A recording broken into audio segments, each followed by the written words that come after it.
એક ભાઈએ એની દીકરીનો સંબંધ ગોતવાનો ચાલુ કર્યો. એટલે પહેલો જ છોકરો જોયો. છોકરો સંસ્કારી, પરિવાર સંસ્કારી, હાઈફાઈ સોસાયટીમાં મોટો જબર બંગલો, ઘરની ફારવેલું અને બિલ્ડરનું કામ, બાપ દીકરાનું, અને માણસો બહુ સારા.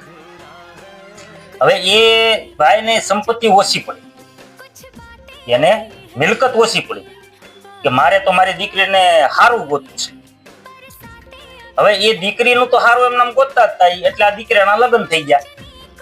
લગ્ન થયા પછી હવે બન્યું એવું ને કે એ દીકરી જે આવીને પરણી એને કૂટે, ગમે એના પાકીટમાંથી પૈસા ચોરવા જોઈએ. નહીતર પરિવાર સુખી સંપન્ન, ઓલા જોઈએ એટલા પૈસા આપી. દીકરી એમ કે મારે 50,000 જોવે તો છોકરો પૂછે નહીં કે તારે શું કરવા 50,000 આપી દે.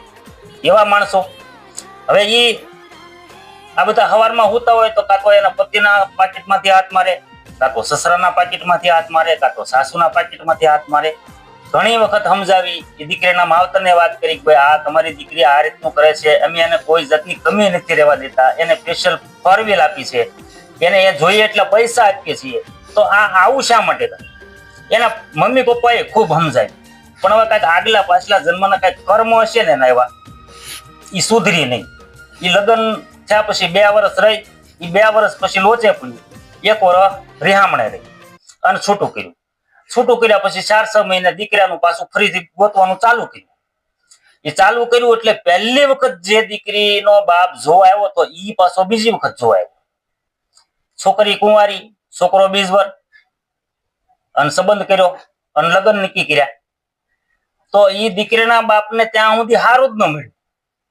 અને પહેલા જયારે આવ્યો હતો ત્યારે એને ગળે ન ઉતર્યું, ત્યારે એને ઈથી સારું ગોતવું. એટલે આવું સારું ગોતવામાં છોકરીઓની ઉંમર કેટલા વર્ષે પોગે છે એનો વિચાર કરવો જોઈએ. આ 35 વર્ષની થાય છે એ એમનામ નથી થતી. અને સારું કોને કહેવાય એની ખબર જ નથી. પેલા તો ઈ એક ચિંતાનો વિષય છે, સારું કોને કહેવાય.